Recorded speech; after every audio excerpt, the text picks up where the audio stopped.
Sir, जो आज trauma centre में प्रेस कॉन्फ्रेंस में उसको लेकर बताइए क्या है। बेसिकली ये जो प्रेस कॉन्फ्रेंस है, ये जो हम लोग ट्रॉमा सेंटर इन्फेक्शन को लेके जो रिसर्च कर रहे हैं और डेटाबेस कलेक्शन कर रहे हैं और ट्रेनिंग कर रहे हैं, ऑलमोस्ट 2009 से शुरू किया था ये हमने कि इन्फेक्शन हमारे ट्रॉमा सेंटर में और different hospitals in the country धीरे धीरे वो बढ़ रहा है कि भाई एक तो सर्वेलेंस है, दैट इज़ पार्ट वन, कि भाई कौन से इन्फेक्शंस आईसीयूज़ में पाए जा रहे हैं, कौन से बैक्टीरिया हैं, उन सबको हम कलेक्ट कर रहे हैं और फिर एनालाइज करके दैट इज़ पार्ट वन बता रहे हैं कि भाई कहाँ कहाँ क्या क्या इन्फेक्शन है, क्या एंटी माइक्रोबियल रेजिस्टेंस है। That is one part of it. The second part is we are training people कि भाई क्या इन्फेक्शन रेट्स हैं, इसको कैसे प्रिवेंट किया जाए, कैसे हेल्थ केयर वर्कर्स को पेशेंट्स के साथ डील करना चाहिए ताकि इन्फेक्शन रेट कम रहे।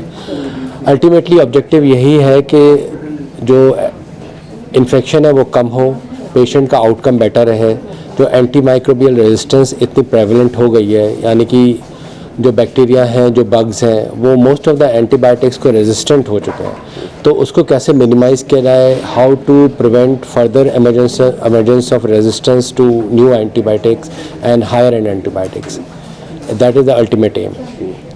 इसलिए हम दोनों पार्ट हैं। इसका एक पार्ट ये है कि हम इसका डेटा कलेक्ट करके देख रहे हैं कि भाई कहाँ कितना इन्फेक्शन है across India and at district levels also, and second part is to train healthcare workers so that infection rates are less and patient outcomes are better. कितना ये इन्फेक्शन जो है कोई आपका मात्रा आप लोग कोई कॉन्ट्रीब्यूट किए होंगे यहाँ पर कलेक्ट किए होंगे? तो जैसे डॉक्टर पूर्वा ने बताया कि they have a database of almost 25 lakh patients they have collected. That is the number of patient days in the ICUs. That's a huge database. I mean, in the middle income and countries like India, that is one of the biggest database which we have. तो उसके according different infection से मोटा 2-3 infection लिए गए हैं। एक तो ventilator associated infection लिया गया है, यूरिनरी ट्रैक्ट इन्फेक्शन लिया गया है, सेंट्रल लाइन इन्फेक्शन लिया गया है। तो इनके according it varies. Ventilator associated it between 5 to 10%. Similarly with urinary tract infection and central line infection, सबसे ज़्यादा central line का देखा गया है, that is somewhere around 10 to 15%. So this is all in the ICU. Thank you.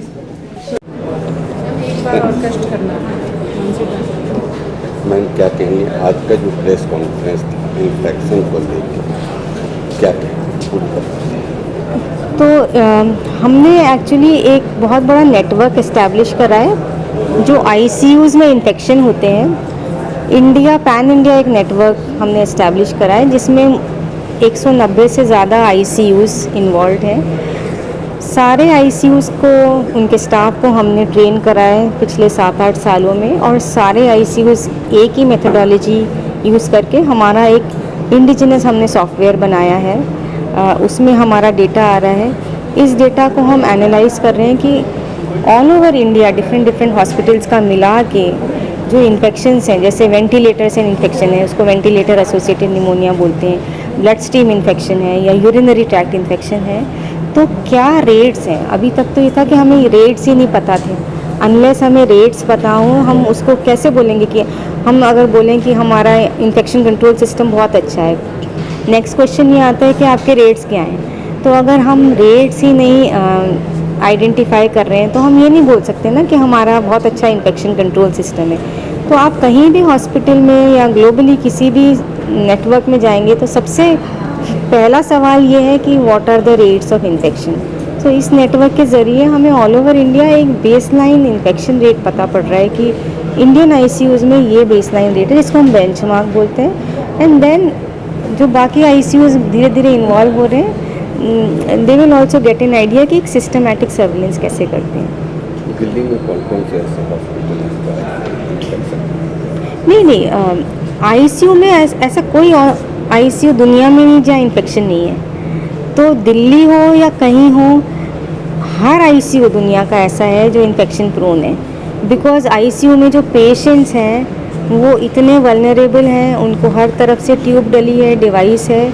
ICU में infection prevention करना बहुत मुश्किल है, इसलिए ग्लोबली हर ऐसा कोई आईसीयू दुनिया में नहीं है जहाँ ज़ीरो इन्फेक्शन रेट है।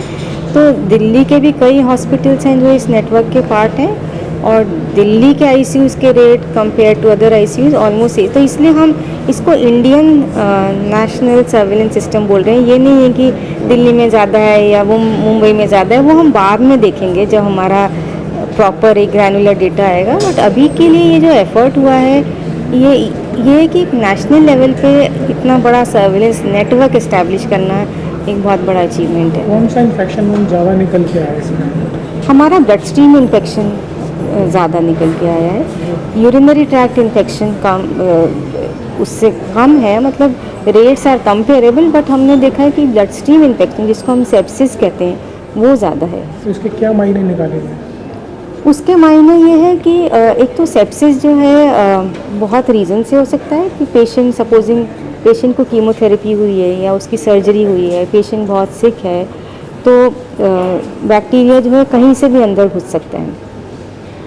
एक तरीका ये भी है कि बैक्टीरिया अंदर गया सेंट्रल लाइन से, जो यहाँ पे लगती है सेंट्रल लाइन, तो ये जो रेट्स हैं बेस लाइन रेट, इस पे हम ऐड करके हम इसको ये देखना है कि हम अगर प्रिवेंटिव कुछ बंडल्स लगाते हैं, हम हैंड हाइजीन इम्प्रूव करते हैं या हम डिवाइस की केयर इम्प्रूव करते हैं, हर हॉस्पिटल को अब ये देखना है कि वो ऐसा क्या कर सकते हैं कि 6 महीने या 1 साल बाद उनके रेट्स कम हो।